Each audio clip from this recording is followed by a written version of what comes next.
Hello friends, നമ്മൾ ചോദ്യപേപ്പർ ചെയ്ത് 36 ചോദ്യങ്ങൾ വരെയായി. ഇപ്പം നമ്മൾ സയൻസിലേക്ക് കടന്നു അല്ലേ.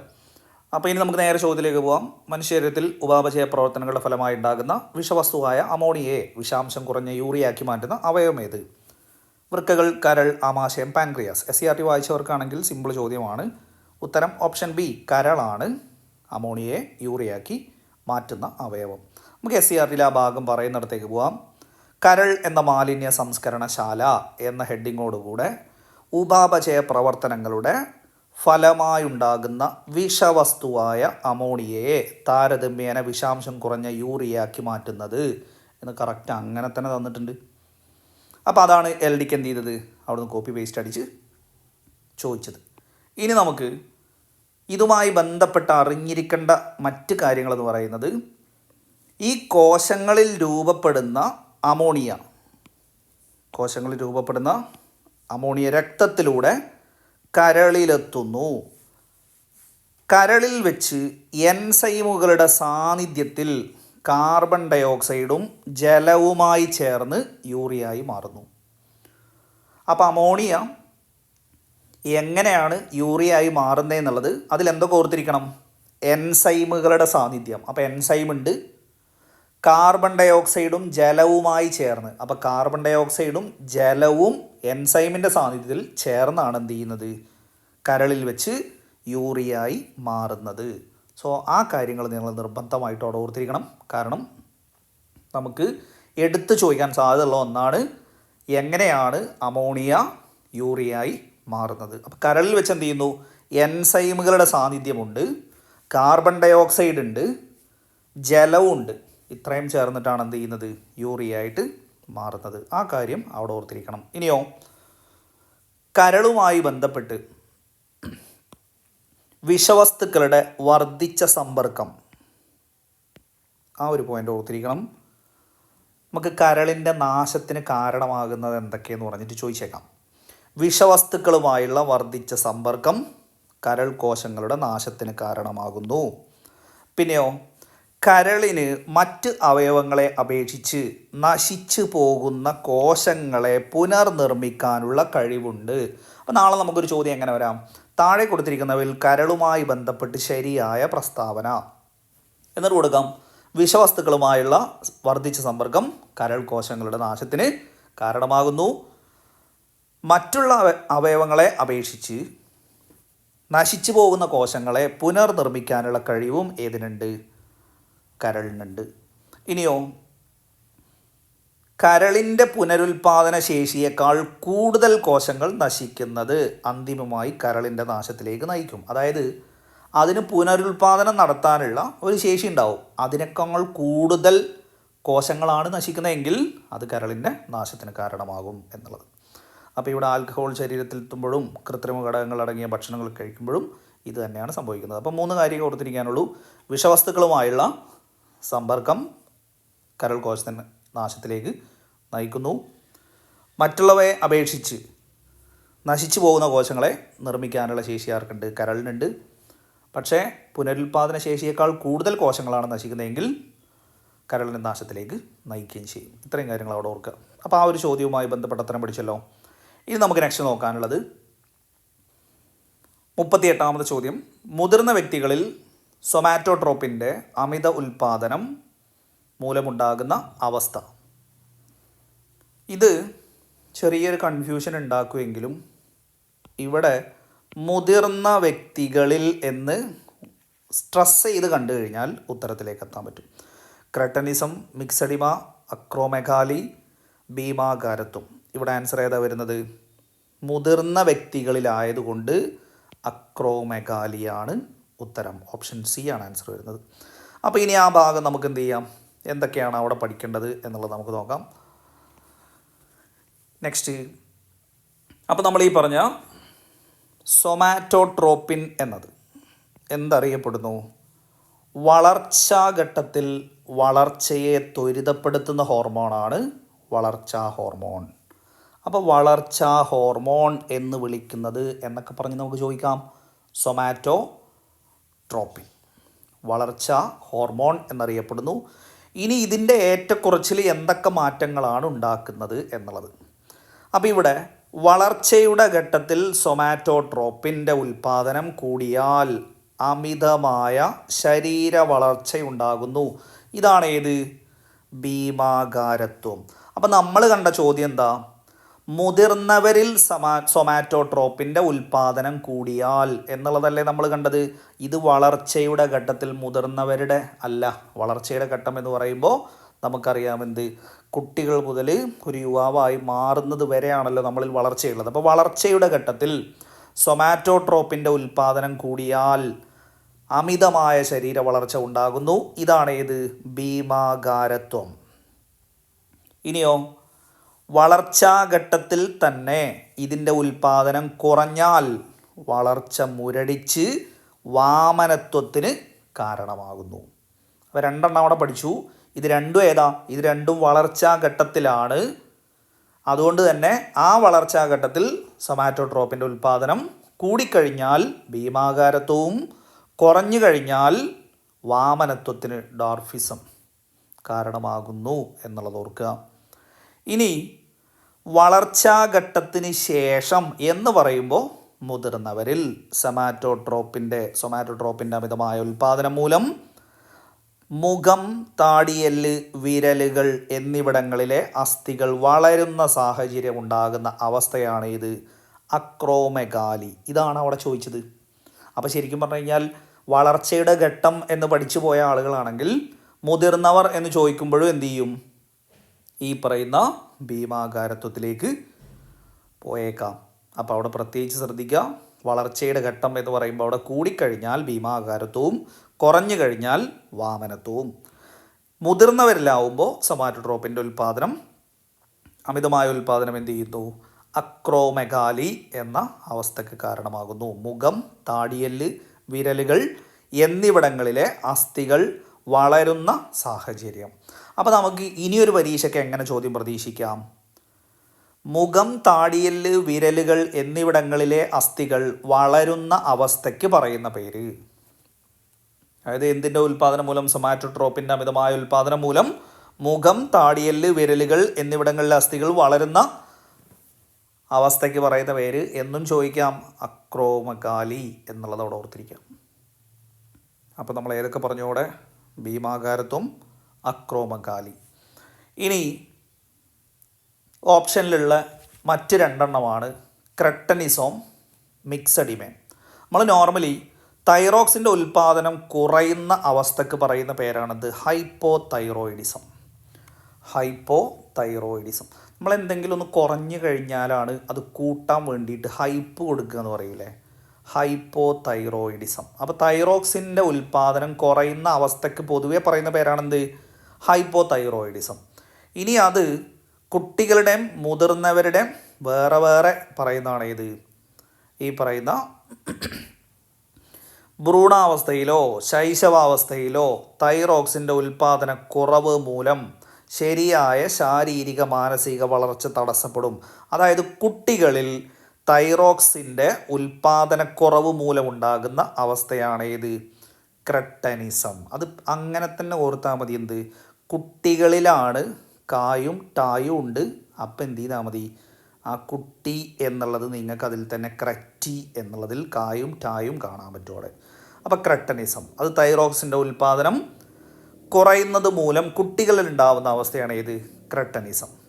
മുതിർന്നവരിലാണെങ്കിൽ മിക്സഡിമ.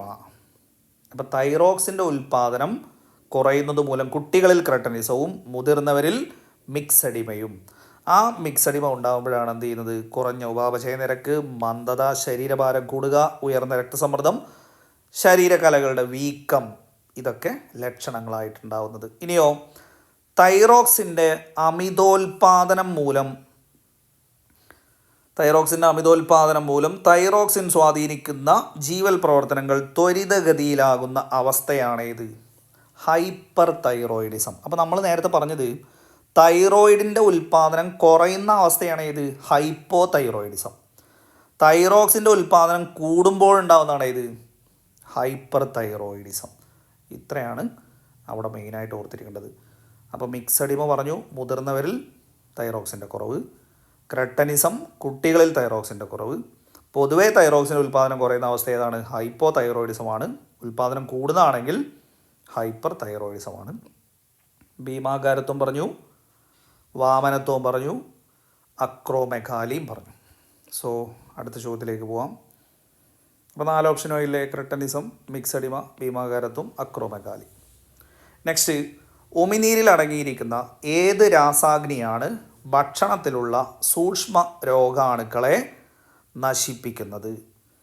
ഇവിടെ ലൈസോസൈം ഉണ്ട്, സലൈവറി അമിലേസ് ഉണ്ട്, പെപ്സിൻ, ലിപ്പേസ്. 4 എണ്ണമാണ് തന്നിരിക്കുന്നത്. ഉത്തരം SCERT പഠിച്ചവർക്കാണെങ്കിൽ ലൈസോസൈം എന്ന് ഉത്തരം എഴുതാൻ പറ്റും. അപ്പോൾ നമുക്ക് നേരെ എന്ത് ചെയ്യാം, അതിൻ്റെ ഡീറ്റെയിൽഡ് ആയിട്ട് SCERTയിൽ പറയുന്ന ഭാഗത്തേക്ക് നമുക്ക് പോവാം. ഈ പറയുന്ന ഉമിനീരും ദഹനവും എന്ന് പറയുന്ന ഭാഗത്താണ് എന്ത് ചെയ്യുന്നത്, 3 ജോഡി ഉമിനീർ ഗ്രന്ഥികളാണ് വായിലുള്ളത്. അപ്പോൾ ആ 3 ജോഡി ഉമിനീർ ഗ്രന്ഥികളാണ് വായിലുള്ളത് എന്നുള്ള ഓർത്തിരിക്കണം. പിന്നെയോ ഉമിനീരിൽ സലൈവറി അമിലേസ്, ലൈസോസൈം, പിന്നെ ശ്ലേഷ്മവും അടങ്ങിയിരിക്കുന്നു.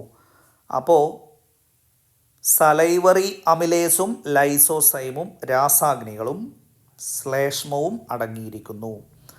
ഭക്ഷണത്തെ വിഴുങ്ങാൻ പാകത്തിൽ വഴുവഴുപ്പുള്ളതാക്കുന്നത് ശ്ലേഷ്മമാണ്. അപ്പോൾ വഴുവഴുപ്പുള്ളതാക്കുന്നത്, ഭക്ഷണം നമുക്ക് ചവച്ചരച്ച് വിഴുങ്ങാൻ പാകത്തിൽ വഴുവഴുപ്പുള്ളതാക്കുന്നത് ശ്ലേഷ്മമാണ്. ഭക്ഷണത്തിലൂടെ പ്രവേശിക്കുന്ന രോഗാണുക്കളെ ഒരു പരിധി വരെ നശിപ്പിക്കുന്നത്, ഈ ചോദ്യമല്ലേ നമ്മളവിടെ കണ്ടത്, ഭക്ഷണത്തിലൂടെ പ്രവേശിക്കുന്ന രോഗാണുക്കളെ ഒരു പരിധി വരെ നശിപ്പിക്കുന്നത് ലൈസോസൈം. ഈ ചോദ്യമാണ് ഇപ്പോൾ നമ്മൾ കണ്ടത്. ഇനിയോ സലൈവറി അമിലേസ് അന്നജത്തെ ഭാഗികമായി മാൾട്ടോസ് എന്ന പഞ്ചസാരയാക്കുന്നു. സലൈവറി അമിലേസ് അന്നജത്തെ ഭാഗികമായി മാൾട്ടോസ് എന്ന പഞ്ചസാരയാക്കുന്നു. അതാണ് കറികളൊന്നും കൂടാതെ ഇവിടെ പറഞ്ഞിരിക്കുന്നുണ്ടോ, കറികളൊന്നും കൂടാതെ കുറച്ച് നേരം ചോറ് ചവച്ചരയ്ക്കുമ്പോൾ ചെറുതായി മധുരം അനുഭവപ്പെടുന്നത് എന്തുകൊണ്ടാണ്? ഈ പറയുന്ന സലൈവറി അമിലേസ് അന്നജത്തെ മാൾട്ടോസ് എന്ന പഞ്ചസാരയാക്കി മാറ്റുന്നത് കൊണ്ടാണ്.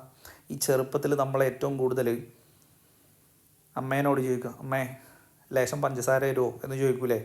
ആ ഓർത്താൽ മതി. അപ്പോൾ ഈ അമിലേസ് എന്നുള്ളത്, സലൈവറി അമിലേസ് എന്നുള്ളത് നിങ്ങൾക്ക് അങ്ങനെ തന്നെ ഓർക്കാൻ പറ്റും, അമ്മേ ലേശം പഞ്ചസാര തരുമോന്ന്. അപ്പോൾ അമ്മേ ലേശം എന്നുള്ളത് അമിലേസ് പഞ്ചസാര. അപ്പോൾ അന്നജത്തെ ഭാഗികമായി മാൾട്ടോസ് എന്ന പഞ്ചസാരയാക്കി മാറ്റുന്ന രാസാഗ്നിയാണ് ഏത്? Salivary amylase. അമ്മേ ലേശം പഞ്ചസാര തരുമോ എന്ന് ഓർത്താൽ മതി. അപ്പോൾ ഇത്രയും കാര്യങ്ങൾ അതിൽ ഓർക്കുമല്ലോ. സലൈവറി അമിലേസും പറഞ്ഞു, ലൈസോസൈമും പറഞ്ഞു. ലൈസോസൈം ഇവിടെ ചോദ്യമാണ്. ഭക്ഷണത്തിലൂടെ പ്രവേശിക്കുന്ന രോഗാണുക്കളെ ഒരു പരിധി വരെ നശിപ്പിക്കുന്നത് ലൈസോസൈമാണ്. വഴുവഴുപ്പുള്ളതാക്കുന്നത് ആരാണ്? ശ്ലേഷ്മമാണ്. ഇനി നമുക്ക് അതിൽ ഒരു കാര്യം കൂടെ നോക്കാനുള്ളത്, ആമാശയരസവുമായി ബന്ധപ്പെട്ട് പെപ്സിൻ പ്രോട്ടീനെ ഭാഗികമായി പെപ്റ്റോണുകളാക്കുന്നു. പ്രോട്ടീനെ ഭാഗികമായി പെപ്റ്റോണുകളാക്കുന്നു. പെപ്റ്റോണുകളാക്കുന്നത് എന്നുള്ളതിൽ തന്നെ നമുക്ക് എന്ത് കാണാം? പെപ്സിൻ. അപ്പോൾ പെപ്റ്റോണുകളാക്കുന്നത് പെപ്സിനാണ് എന്നുള്ളത് അങ്ങനെ ഓർക്കാം.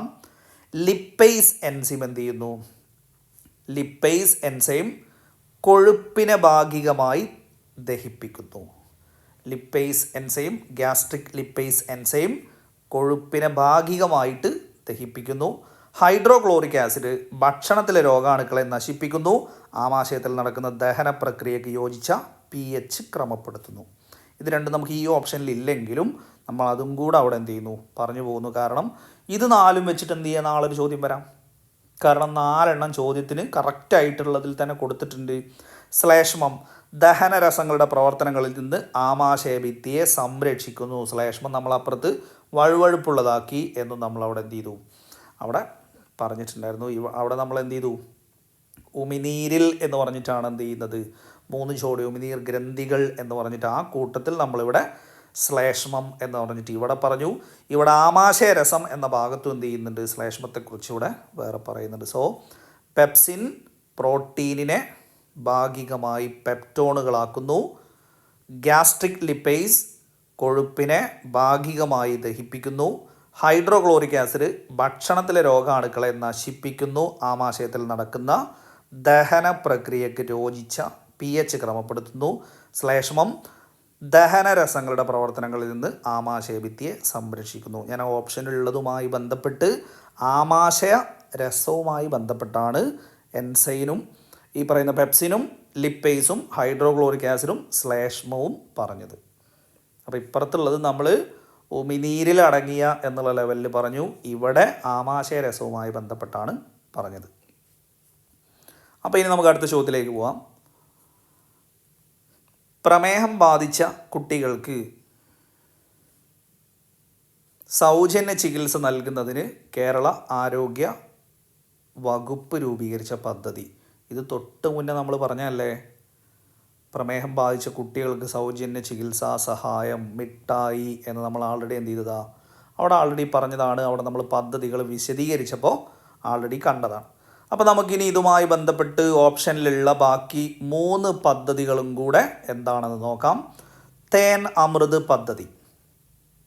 തേൻ അമൃത് പദ്ധതി ലോക്ക്ഡൗൺ കാലത്ത് കുട്ടികളുടെ പോഷകാഹാരക്കുറവ് പരിഹരിക്കാൻ കേരള സർക്കാർ നടപ്പിലാക്കിയ പദ്ധതിയാണ് തേൻ അമൃത് പദ്ധതി. അപ്പോൾ ലോക്ക്ഡൗൺ കാലത്താണ് എന്ത് ചെയ്യുന്നത്, കുട്ടികളുടെ പോഷകാഹാരക്കുറവ് പരിഹരിക്കാൻ നമ്മളെ കേരള സർക്കാർ നടപ്പിലാക്കിയ പദ്ധതിയാണ് തേൻ അമൃത് പദ്ധതി. അപ്പോൾ ഈ തേന് അമൃത് ഇതൊക്കെ നമുക്ക് നോർമലി എന്താണ്, കുട്ടികളുമായി ബന്ധപ്പെട്ടാണ് ഏറ്റവും കൂടുതൽ. അമൃത് പൊടിയൊക്കെ നമ്മൾ അംഗനവാടിയിൽ നിന്നൊക്കെ കേൾക്കാറില്ലേ. അപ്പോൾ കുട്ടികളുടെ പോഷകാഹാരക്കുറവ് നമുക്ക് അങ്ങനെ തന്നെ എന്ത് ചെയ്യാം, പരിഹരിക്കാൻ എന്നുള്ളത് ഓർക്കാൻ പറ്റും. ഇത് ലോക്ക്ഡൗൺ കാലത്താണ്. ഇനിയോ ഹൃദ്യം പദ്ധതി. നവജാത ശിശുക്കൾ മുതൽ 18 വയസ്സ് വരെയുള്ള കുട്ടികളുടെ ഹൃദയ സംബന്ധമായ അസുഖങ്ങൾക്കുള്ള സൗജന്യ ചികിത്സ. ജന്മനാ ഹൃദ്രോഗമുള്ള 18 വയസ്സ് വരെയുള്ള കുട്ടികൾക്കാണ് എന്ത് ചെയ്യുന്നത്, ഹൃദ്യം പദ്ധതിയിലൂടെ സൗജന്യ ഹൃദയ സംബന്ധമായ അസുഖങ്ങൾക്കുള്ള സൗജന്യ ചികിത്സ നൽകുന്നത്. അപ്പോൾ ഹൃദ്യം എന്നുള്ള പേരിൽ തന്നെ ഏതുണ്ട്, ഹൃദയ സംബന്ധമായ അസുഖങ്ങളുള്ള 18 വയസ്സ് വരെയുള്ള കുട്ടികൾക്ക് എന്നുള്ളത്. നെക്സ്റ്റ് ആർദ്രം പദ്ധതി. രോഗി സൗഹൃദ ഹോസ്പിറ്റൽ. അതാണ് ഏതിൻ്റെ ലക്ഷ്യമെന്ന് പറയുന്നത്, രോഗി സൗഹാർദ്ദപരമായൊരു സമീപനം സർക്കാർ ആശുപത്രിയിൽ നിന്നും ലഭ്യമാക്കുക. അപ്പോൾ രോഗി സൗഹൃദ ആശുപത്രി എന്നുള്ള ലക്ഷ്യമാണ് ഇതിന്, ആർദ്രം പദ്ധതിക്ക്. അപ്പോൾ ഇതൊക്കെ സ്ഥിരമായിട്ട് എന്ത് ചെയ്യാറുണ്ട്, ചോദിക്കാറുള്ളതാണ്. ഇനി നെക്സ്റ്റ് നമുക്ക് നോക്കാനുള്ളത് പറയുന്നത് 2024 ലോക പരിസ്ഥിതി ദിനാഘോള ആഘോഷങ്ങൾക്ക് ആതിഥേയത്വം വഹിച്ച രാജ്യം. ഇതേ ക്വസ്റ്റ്യൻ പേപ്പറിൽ നമ്മൾ എന്ത് ചെയ്തതാണ്, ആൾറെഡി കണ്ടതാണ്. 2024 സൗദി അറേബ്യ. അത് ഞാൻ ആൾറെഡി എന്ത് ചെയ്തതാണ്, നമ്മൾ ആ ചോദ്യം ചെയ്ത സമയത്ത് തന്നെ ഡീറ്റെയിൽഡായിട്ട് പറഞ്ഞിട്ടുള്ളതാണ്. 23 Ivory Coast, 24 Saudi Arabia, 25 South Korea, Jeju ദ്വീപ് എന്നൊക്കെ നമ്മൾ പറഞ്ഞിട്ടുണ്ടായിരുന്നു. റിപ്പബ്ലിക് ഓഫ് കൊറിയ എന്നറിയപ്പെടുന്നതും സൗത്ത് കൊറിയ തന്നെയാണ്. പ്ലാസ്റ്റിക് മലിനീകരണത്തിനുള്ള പരിഹാരങ്ങൾ 2023 തീമാണ്. ഭൂപുനർസ്ഥാപനവും മരുവൽക്കരണം, വരൾച്ച എന്നിവക്കെതിരെയുള്ള പ്രതിരോധവും അത് 2024 തീം. 25 പ്ലാസ്റ്റിക് മലിനീകരണം അവസാനിപ്പിക്കുക 2025 തീമാണ്. അപ്പോൾ ഇത് മുമ്പ് പറഞ്ഞതുകൊണ്ടാണ് ഞാൻ ഡീറ്റെയിൽഡായിട്ട് ഇനി പറയാത്തത്. കാരണം നമ്മൾ ഇതേ ക്വസ്റ്റ്യൻ പേപ്പറിൽ എന്ത് ചെയ്തിട്ടുണ്ടായിരുന്നു, ഇതേ ചോദ്യം കണ്ടിട്ടുണ്ടായിരുന്നു. 2024 സൗദി അറേബ്യ, അതിൻ്റെ തീം ഭൂപുനർസ്ഥാപനവും മരുവൽക്കരണം, വരൾച്ച എന്നിവയ്ക്കെതിരെയുള്ള പ്രതിരോധവും. വരാനിരിക്കുന്നത് നമുക്ക് 2025 പ്ലാസ്റ്റിക് മലിനീകരണം അവസാനിപ്പിക്കുക. 2025 ആതിഥേയ രാജ്യം സൗത്ത് കൊറിയ, ജെജു ദ്വീപാണ് എന്നുള്ളത് ഓർത്തിരിക്കുക. സോ ആ പേജോടെ കഴിഞ്ഞു. അപ്പോൾ നന്നായിട്ട് ഈ പാഠഭാഗങ്ങളൊക്കെ ചിലരൊക്കെ ആദ്യമായിട്ടായിരിക്കും എന്ത് ചെയ്യുന്നത്, ഇത് ടെക്സ്റ്റ് ബുക്കിൽ നിന്ന് ഇത്രയും കോപ്പി പേസ്റ്റ് എന്നുള്ളതൊക്കെ എന്ത് ചെയ്യുന്നത് കാണുന്നത് തന്നെ.